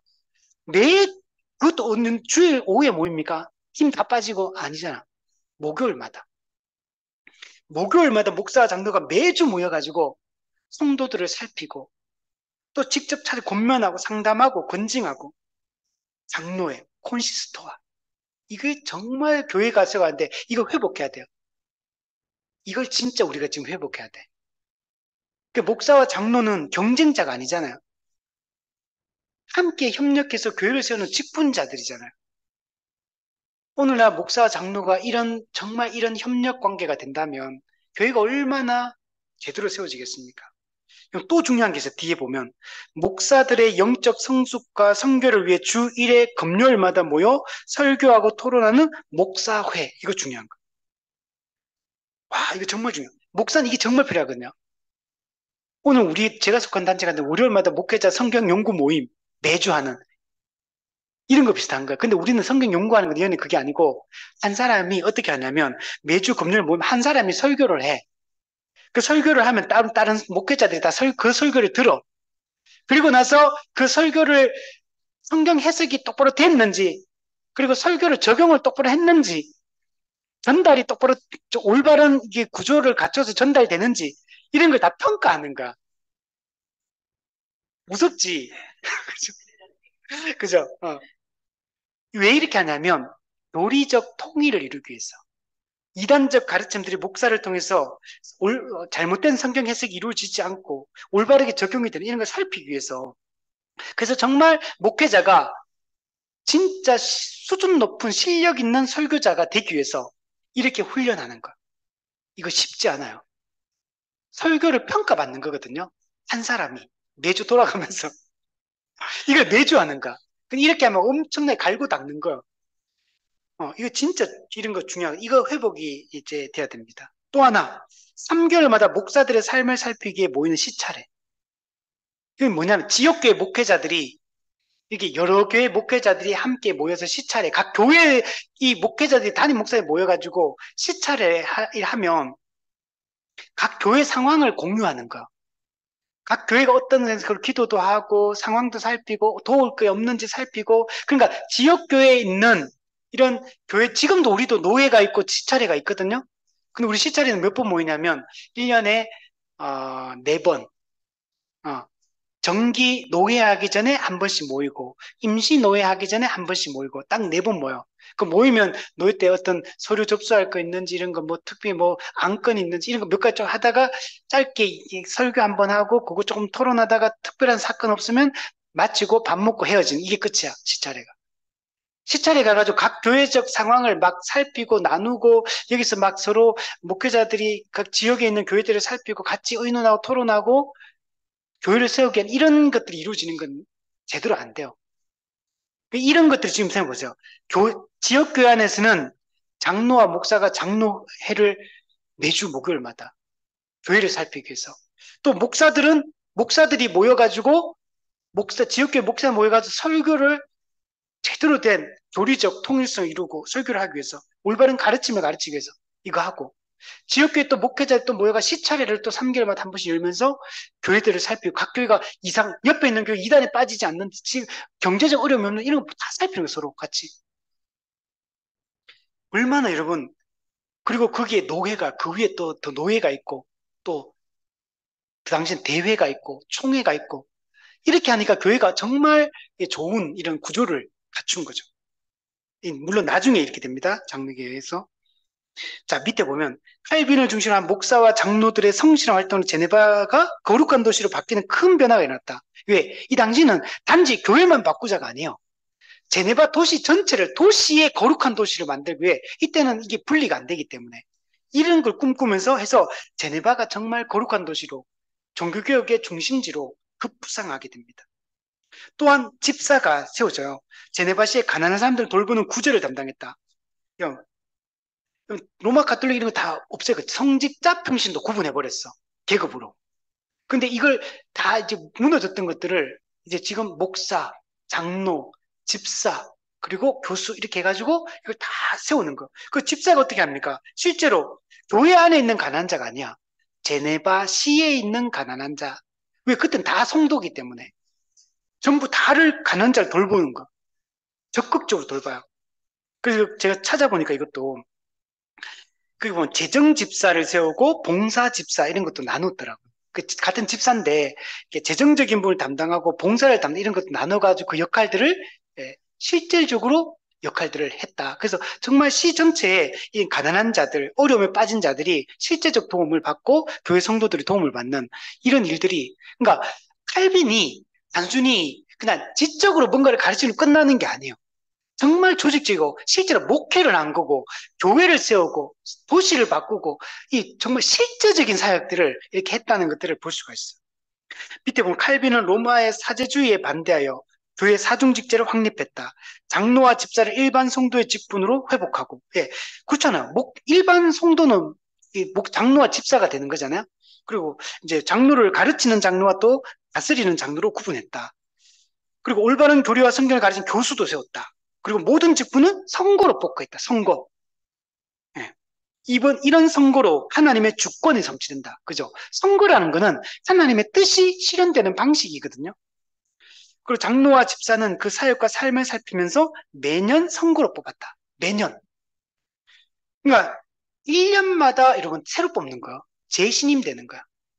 그러니까 한 번 되면 막 끝까지 가고 이런 게 아니고, 어, 왜냐하면 그 당시에 교회법 시민법을 만들었는데 이걸 진짜 이렇게 시행하는지 그 직분의 역할을 실제로 하는지 안 하는지를 1년마다 평가를 하는 거예요. 그래서 새로 뽑는 거예요. 투표를 통해 가지고. 그리고 누가 평가하냐? 교인들이 평가하는 거예요. 그 지켜볼 거잖아. 제대로 된 직분의 역할을 하는지 안 하는지. 그래서 매년 선거로 이렇게 뽑았다라고 얘기를 합니다. 우리 4번에 보면 종교개혁의 기독교 신앙과 교리를 체계적으로 제시했고 성경 전체 강해. 칼빈 진짜 대단해요. 단지 교리적인 것만 한 게 아니고 성경 본문을 연구를 엄청나게 했어요. 그 주석을 쓰고 전체를 강의를 하고 이런 역할들을 했던 겁니다. 여러분 이건 엄청나게 어려운 작업이거든요. 이제 우리도 그죠? 우리도 성경 연구 지금 하고 있잖아요. 성경 연구 DBS를 하고 있는데 66권을 다 해야 돼요. 우리가 죽을 때까지 다 할 수 있을까? 다 하고 또 했다 해도 제대로 했을지 또 다시 해야 돼. 다시 두 번 반복. 그래서 하나님의 뜻이 교회 선명히 드러나도록 노력했다. 그래서 정말 칼빈은 성경적이요. 성경 속에 나타난 하나님의 그 뜻이 다 이루어지는 것에 온통 관심을 가졌어요. 그리고 1936년에 기독교 강요, 1959년에 첫 5판 발행하면서 이제 모든 걸 끝내요. 기독교 강요는 정말 엄청난 내용을 담고 있어요. 그래서 이 기독교 강요는 우리가 좀 한평생 옆에 두고 좀 매일매일 조금씩 계속 반복적으로 가면 좋은 책이 기독교 강요입니다. 칼빈은 하나님의 주권을 엄청 강조해요. 하나님의 섭리를 강조하고 또 나중에 보면 예정론 이런 것들도 강조를 합니다. 이중예정. 또 성경 정권의 설교 주석서를 발견했다. 5번. 전 세계의 종교개혁을 지원했다. 그죠? 칼빈은 단순히 제네바, 프랑스 여기만 한 게 아니에요. 당시는 유럽이죠. 당시로 봤을 때는. 유럽 전체, 이 전 세계를 향해서 종교개혁을 지원하는 그 역할들을 했고, 실제로 여기에 칼빈이 여기서 이제 제네바에서 종교개혁이 이렇게 성공하면서 각 지역에 있는 목회자들이 여기에 배우기 위해서 이게 다 몰려들어요. 그 사상들을 배우기 위해서. 그래서 목회자들을 정말 많이 가르치고 훈련합니다. 설교, 가르침, 저수를 했고 강력한 영향력을 발휘합니다. 그 프랑스 개신교를 위해서는 갈리아 신앙 고백, 즉 프랑스 신앙 고백도 썼습니다. 그리고 중요한 게 요거예요. 제네바 아카데미. 제네바 아카데미가 중요합니다. 칼빈이 제네바로 돌아온 이후 2차 개혁이 이제 이루어지면서 1540년 직후부터 계획해서 학교를 했는데 1559년 6월 5일 개교를 하게. 이 칼빈이 죽기 얼마 전이에요. 그전에도 물론 계속 가르치긴 했는데 제네바 아카데미가 본격적으로 이제 개교를 하게 된 겁니다. 이때 칼빈의 제자인 베자가 이 학장이 되고 베자가 이 제네바 아카데미를 지킵니다. 초반에는 엄청 많이 사람들이 옵니다. 애들도 가르치고 어른도 가르치고 하다가 나중에 이제 시간이 지나면서 점점 사람이 줄어들어. 근데 베자는 끝까지 제네바 아카데미를 지켜요. 끝까지 사람을 지키면서 계속 그 역할을 합니다. 그 전 세계에서 종교개혁을 담당한 지도자를 배출합니다. 나중에 이게 제네바 대학교가 됩니다. 제네바 대학교. 지금도 있죠. 자, 그리고 당시 프랑스 위근호들에게는 제네바 아카데미 수료증이 순교 증명서였다. 이게 개신교인이라는 이 표시니까. 그러니까 프랑스의 그 로마 카톨릭 따른 사람들한테는 이제 이 사람들은 개신교인이구나. 그 순교 증명서처럼 여겨졌습니다. 그리고 칼빈이 여기서 훈련을 받던 사람 중에 스코틀랜드의 존 낙스, 스코틀랜드가 이제 나중에 보면 존 낙스에서 장로교가 여기서 만들어집니다. 우리가 지금 장로교잖아요. 어, 어, 이 제네바 아카데미에서 공부했던 존 낙스에 의해서 장로교가 만들어집니다. 그래서 존 낙스는 제네바 아카데미를 사도시대 이래 지금까지 지상에 존재했던 가장 완벽한 그리스도의 학교라고 극찬을 할 정도로 아주 대단한 역할들을 했습니다. 이 제네바 아카데미는 어린이부터 16세까지 참석할 수 있는 스콜라 프리바타, 여기가 하나가 있고, 그다음 대학교 과정에 해당하는 스콜라 풀리카, 이 두 개로 나눠집니다. 그러니까 청소년들도 교육하고, 그리고 어른들을 대상으로 가르치는 두 개의 학교로 이게 구성이 되어 있었습니다. 이 스콜라 프리바타, 이제 어린 청소년들을 가르치는 라틴어, 그다음 프랑스어로, 프랑스의 알파벳, 그리고 고전 문학, 그다음 성경의 일부 내용을 가르쳤다. 그러니까 성경만 가르친 게 아니에요. 당시에 그런 인문학들도 가르치고 열심히 가르쳤어요. 그리고 어른들 간 스콜라 폴리카는 처음에 교양 과목과 신학을 처음에는 가르쳤다가 나중에는 칼빈이 요구해가지고 법학, 의학 이런 것들도 가르칩니다. 교양 과목에 자연과학, 수학도 포함시킵니다. 왜 그러냐면 자연을 하나님의 옷이다. 그럼 자연 계시, 하나님은 자연을 통해 자신을 계시하셨다. 그래서 자연을 연구하는 것도 중요하다. 그래서 하나님의 옷이다. 그래서 열심히 공부를 하게 됩니다. 그래서 이 스콜라 푸블리카가 나중에 제네바 대학으로 발전을 하게 됩니다. 그죠? 제가 속해 있는 우리 단체에서도 지금 우리 성경 아카데미라고 올해부터 이제 만들어서 현재 목회자들을 가르치고 있거든요.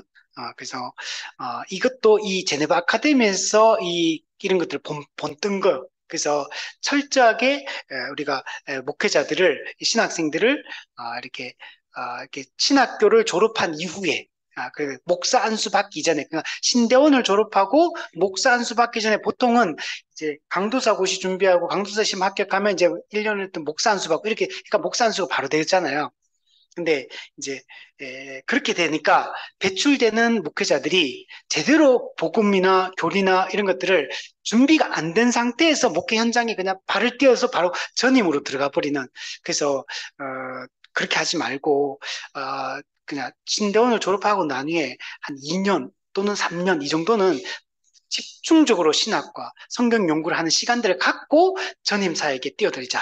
이제 이런 게 우리 성경 아카데미의 목적이에요. 그래서 저희가 이제 이렇게 가르치는 과목이 여러 과목들이 있어요. 그래서 이것도 이런 걸 본따서 하는 거. 근데 이거 비슷하게 이런 식으로 하는 사람 되게 많아요. 이렇게 우리 그 다른 데도 그게 성도들을 목회자들을 이렇게 이런 거 비슷하게 이렇게 모여서 가르치고 준비하는 이런 생각을 가진 사람들이 되게 많아요. 이런 사람들이. 그래서 또 목회자들도 이렇게 제네바 그 목사회 같은 이런 모임들 만들어가지고 실제로 제가 사역했던 교회 목사님도 그 친구들하고 열 몇 명이 매주 만나가 한 사람이 설교하고 나머지 평가하고 이거 실제로 우리 예전에 사역했던 교회 담임 목사님 그 모임에서 그렇게 했거든요.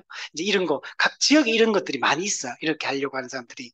그래서 이런 것들이 되게 우리한테 지금 필요하다.